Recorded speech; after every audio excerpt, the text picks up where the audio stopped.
Hello, I'm Father Joe Roesch of the Marian Fathers of the Immaculate Conception. Thank you for joining us as we continue with our year-long journey, reading the diary of Saint Maria Faustina Kowalska from beginning to end.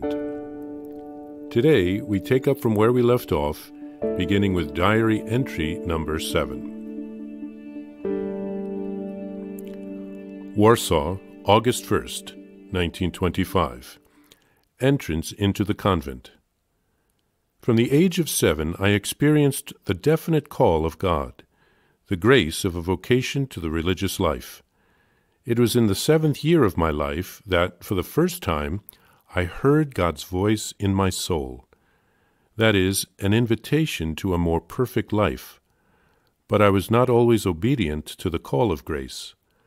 I came across no one who would have explained these things to me. The 18th year of my life. An earnest appeal to my parents for permission to enter the convent.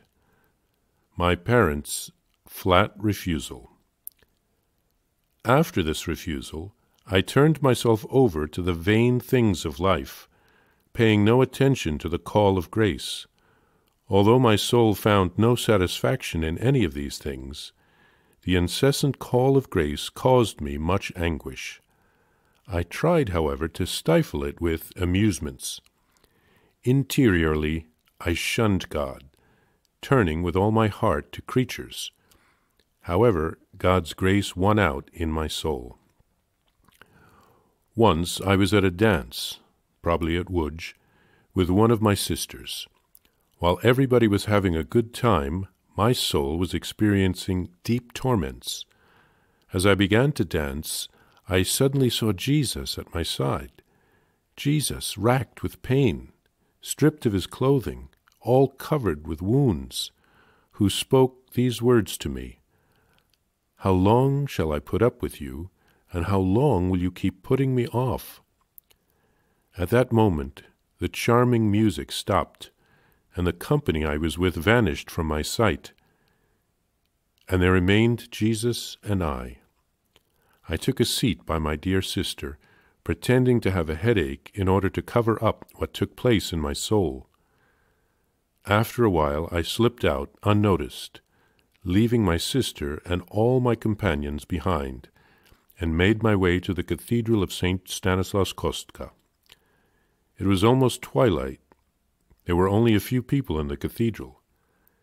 Paying no attention to what was happening around me, I fell prostrate before the Blessed Sacrament and begged the Lord to be good enough to give me to understand what I should do next. Then I heard these words: "Go at once to Warsaw. You will enter a convent there." I rose from prayer, came home, and took care of things that needed to be settled. As best I could, I confided in my sister what took place within my soul.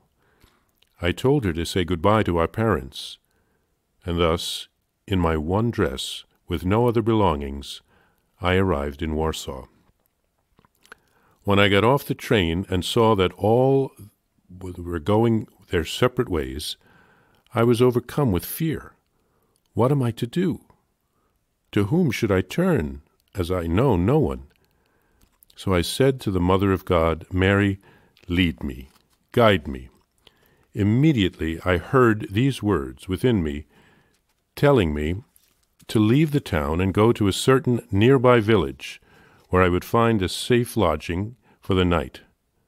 I did so, and found, in fact, that everything was just as the Mother of God told me.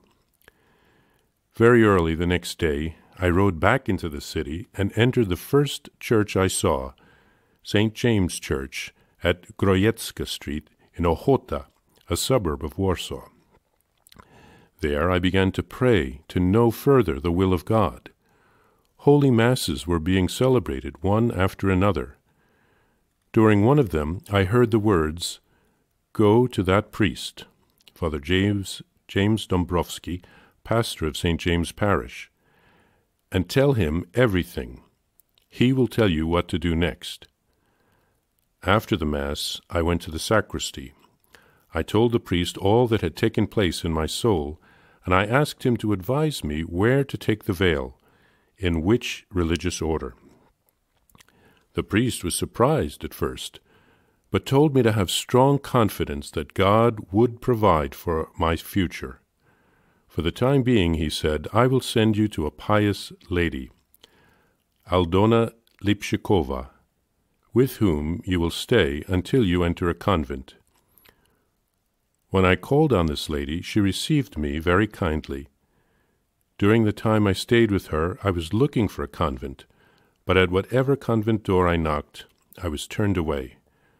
Sorrow gripped my heart, and I said to the Lord Jesus, "Help me. Don't leave me alone."